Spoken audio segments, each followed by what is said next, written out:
Hello friends, good morning. आज हम कक्षा 7 विषय हिंदी में आपको असाइनमेंट जो दिया गया है, यानी कि आपके जो क्वेश्चन पेपर दिए गए हैं उसको हल करने के लिए आपको मोस्ट टाइम जो क्वेश्चन है तो उसमें से आपको पार्ट 3, 4 और 5 में से जो जो प्रश्न आने वाले हैं वो मैं आज आपको करवाने वाली हूँ।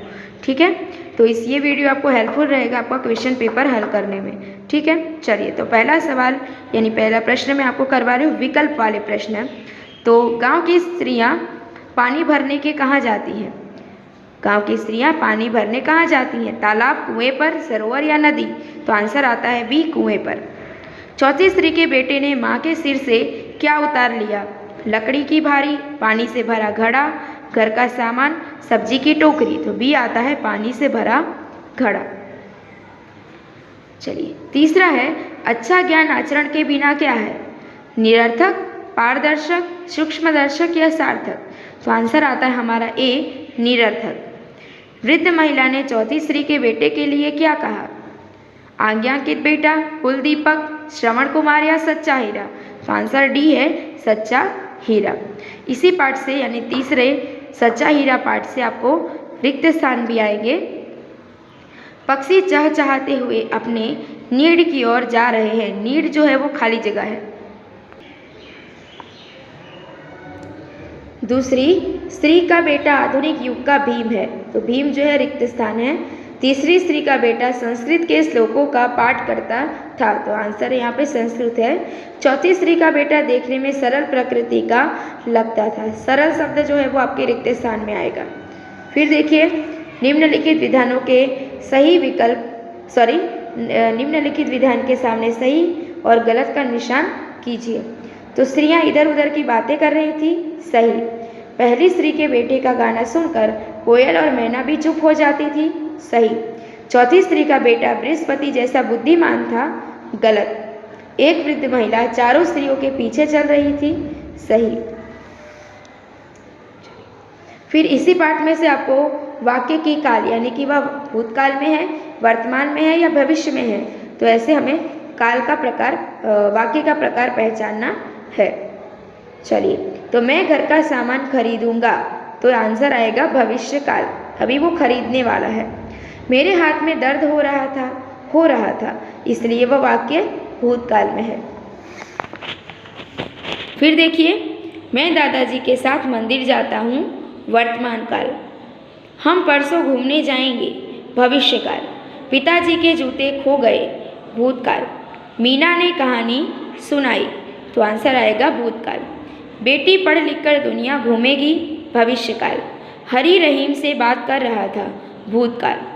रमा 7वीं कक्षा में पढ़ती है, वर्तमान काल। फिर देखिए, इसी पाठ में से आपको मुहावरों के अर्थ देकर वाक्य बनाने के लिए भी आ सकता है।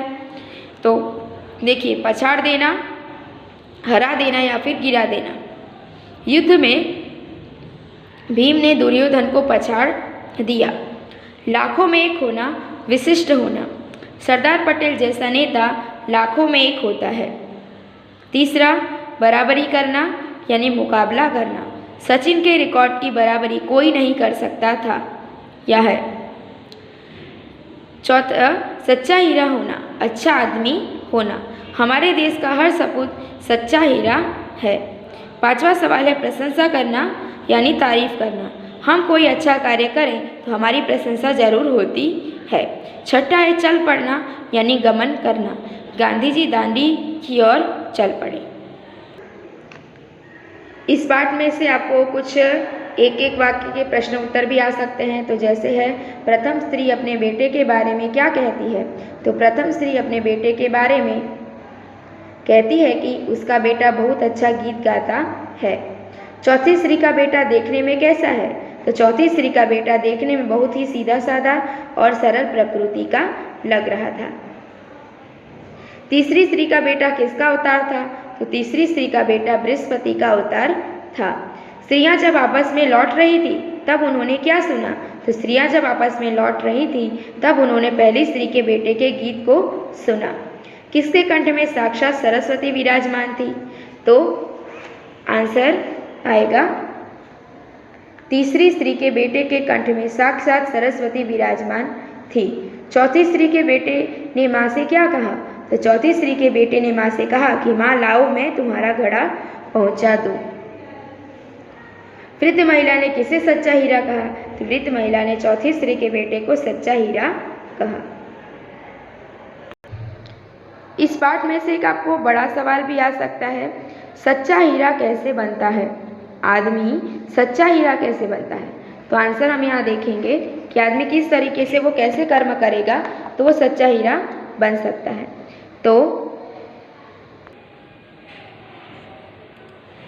आदमी के पास ज्ञान हो तो ये अच्छी बात है, उसे भले बुरे के बारे में भी पता हो ये भी अच्छा है, परंतु आदमी के पास जो भी ज्ञान हो उसका वह व्यवहार में उपयोग न करे तो वह ज्ञान उसके किसी काम का नहीं होता।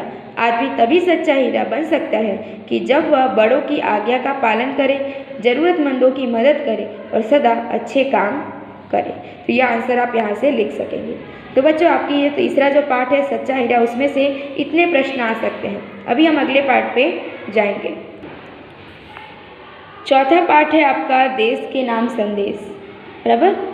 तो उसमें से जो कुछ विकल्प और छोटे प्रश्न आने वाले हैं तो वो है पहला प्रश्न कि नगर पालिका क्या नहीं उठाती? भंगार, मैला, कचरा या गाड़ी? तो यहाँ पर आंसर आता है कचरा। तो आंसर आप लिखेंगे सी। हमारे देश की व्यवस्था को सुधारेगा कौन? हम, अमलदार, सरकार या जमींदार? तो हमें ही सुधारना है अपने देश की व्यवस्था को। रेलवे क्या बन गई है? मजबूर, देवादार, मजाक या बवंडर? तो यहाँ पर आएगा मजाक। आगे है हमारे कानून कैसे पड़ गए हैं? फीके, नीले, पुराने या कमजोर? तो आंसर आएगा सी, पुराने। फिर कोष्ठक में से उचित शब्द चुनकर रिक्त स्थानों के पूर्ति कीजिए।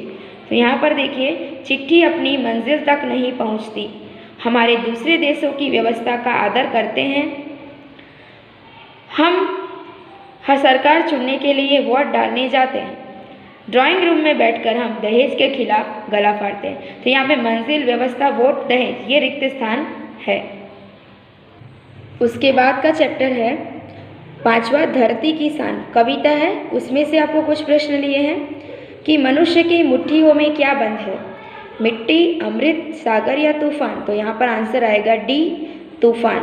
मनुष्य की आत्मा में कौन बसा है? शंकर, स्वयं भगवान, कृष्ण या राम?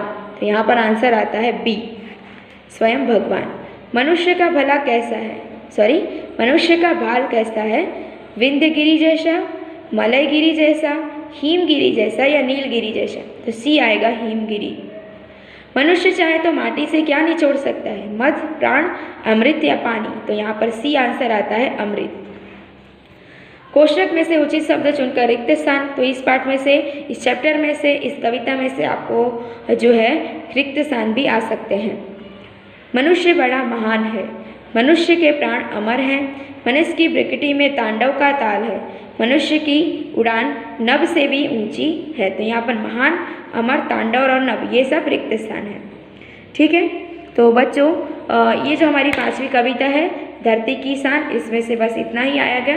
तो आपको इस वीडियो में जितना भी दिखाया गया है, समझाया गया है, तो आप इस असाइनमेंट वीडियो का अभ्यास कीजिएगा और अपने क्वेश्चन पेपर को हल कीजिएगा। तो आज का वीडियो बस यहीं तक रहेगा, समाप्त होता है। थैंक यू, धन्यवाद।